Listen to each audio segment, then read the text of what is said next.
નમસ્કાર, હું નમન દવે આજે આપની સમક્ષ ફરી એક વાત લઈને આવ્યો છું. પણ આ વાત એક સત્ય હકીકત છે અને મને આપને જણાવતા કંઈક ખળવાશની અનુભૂતિ થાય છે, માટે રજૂ કરું છું આપની સમક્ષ. આજથી 10 કે 12 વર્ષ પહેલાં એક ઘટનાનો સાક્ષી હું બન્યો હતો. એક કરુણ ઘટના હૃદયના ખૂણામાં ક્યાંક જીવતી હશે એ અચાનક અત્યારે મારા માનસપટ પર બહાર આવી. અને એક કરુણ ઘટના આજે મારા શબ્દો દ્વારા, મારી કલમ દ્વારા વાચા આપવાનો હું પ્રયત્ન કરું છું. કવિ નર્મદ કે જેના ગુણગાન ગાઈને થાક્યા કે સુરત તારી સોનાની મૂરત, જ્યાં દાનવીર કર્ણને અગ્નિ સંસ્કાર આપવામાં આવ્યા હતા, એ પવિત્ર ભૂમિ સુરત કે જ્યાં હું રહેતો હતો, એ સમયની વાત છે. લગભગ 2013 કે 14ના સમયની વાત છે. રોજ સવારે અંદાજિત 10:20 આજુબાજુ મારી પ્રથમ કાર્યશાળા વેલંજા શાળાએ જવા માટે હું કામરેજથી નીકળતો. કામરેજથી ખોલવડ, ખોલવાડથી ખળખળ વહેતી સૂર્યદેવની પુત્રીમાં તપતી, જેને અભ્રંશ કરીને આપણે સૌએ તાપી કહીએ છીએ, એ તાપી નદીના પુલ ઉપરથી કઠોર ગામ થઈને હું વેલંજા શાળાએ પહોંચતો. એ સમયની વાત છે. હું રોજની જેમ મારી શાળાએ જવા માટે નીકળ્યો ત્યારે હું તાપી નદીના પુલ પાસે પહોંચ્યો. નદીના કિનારે 8-10 ઝૂંપડાઓ હશે, જેમાં બિચારા કુદરતના પછડાટથી જન્મજાત ગરીબ હોય એવા, અને જેના તરફ જોતા જ આપણને દયા અને અનુકંપા આવી જાય એવા લોકો રહેતા હતા. કદાચ એ લોકો પાણીની લાઈન નાખવાનું કામ, ગટરનું કામ, જમીન ખોદવાનું કામ કે છૂટક મજૂરી એવા કોઈ કામ કરતા હશે. અચાનક ત્યાં પુલ પાસે એક મોટું ટોળું જમા થયેલું મેં જોયું. મેં મારી સ્પ્લેન્ડર બાઇક ત્યાં બ્રેક મારી ને ટેકવી. ત્યાં ઉતર્યો અને જોયું તો મોટેથી કોઈક ઝઘડતું હોય એવું લાગતું હતું. એક દંપતી અંદરો અંદર ઝઘડતું હોય એવું ભાસિત થયું મને.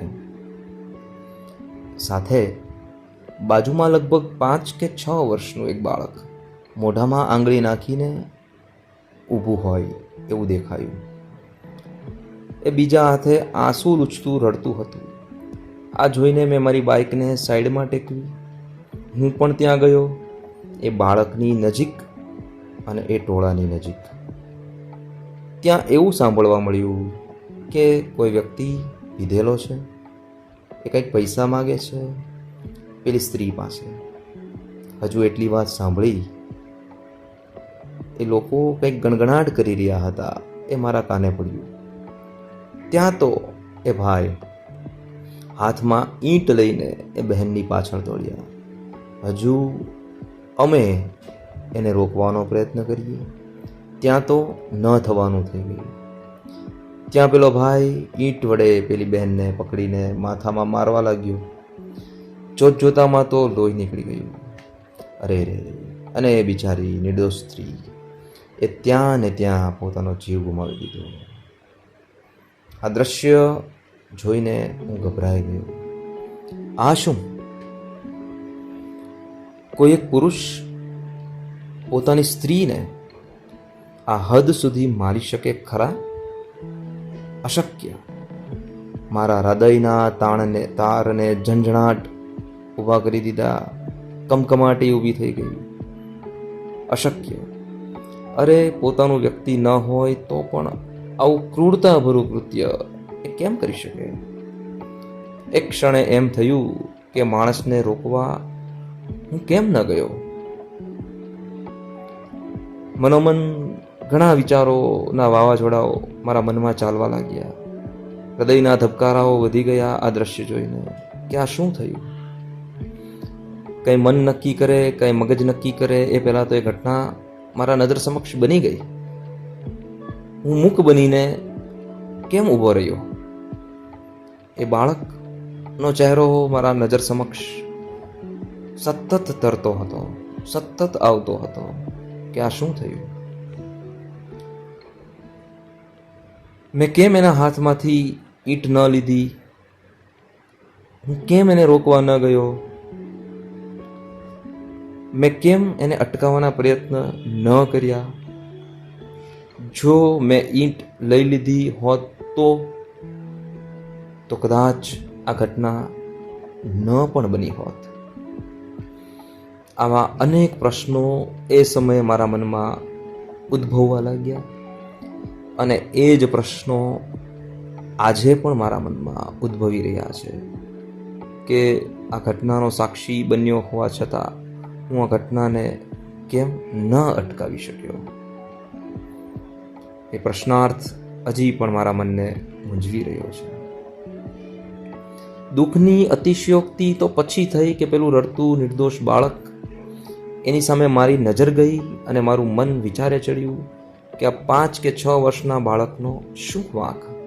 બિચારાએ પોતાની નિર્દોષ માતાને પણ ગુમાવી દીધી કે જે માતા સવારે મજૂરી કરવા જતી હશે.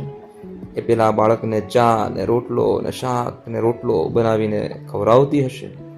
એનો એ બાપ રોજ પીને આવતો હશે, ઝઘડા કરતો હશે, માને મારતો હશે અને મા બિચારી એના બાળક માટે બધું સહન કરતી હશે. પણ આજે બિચારા બાળકનો આધાર જ જતો રહ્યો. એના બાપને પોલીસ પકડી ગઈ અને મા સ્વર્ગે સીધાવી. પ્રશ્ન મારા મનમાં એક જ ઉદ્ભવ્યો ત્યારે પણ અને અત્યારે પણ. એ બાળક જ્યારે સમજણું થશે ત્યારે એ જ પ્રશ્ન ઉદ્ભવશે કે મારો શું વાંક? એ બાળકનું પછી શું થયું હશે? એ ક્યાં ગયું હશે? એ કોની પાસે મોટું થયું હશે? આજે 10 વર્ષ પછી એ શું કરતું હશે? એ સમય એની માનસિકતા અને સ્થિતિ કેવી હશે અને આજે પણ કેવી હશે? આવી અનેક નિર્દોષ સ્ત્રીઓ પુરુષોના વ્યસનોની ભોગ બનતી હશે. સભ્ય સમાજમાં અને ભદ્ર સમાજમાં પણ પુરુષોના અત્યાચારો સહન કરતી હશે. આ જ અત્યાચારના ભોગ એના નિર્દોષ બાળકો બનતા હશે, જે બિચારા જોવે છે બધું પણ કંઈ બોલી નથી શકતા, માત્ર સહન કરીએ જાય છે. ત્યારે આ સંતાનોના મનમાં એક જ પ્રશ્ન ઉદ્ભવતો હશે કે મારો શું વાંક? આ સત્ય ઘટના દ્વારા મારો તમને પણ પ્રશ્ન છે કે સ્ત્રીનો કે બાળકનો શું વાંક છે? શું આનું કંઈ નિરાકરણ ન આવી શકે? આવી દુઃખદ ઘટનાઓ બને જ નહીં એવું ન થઈ શકે?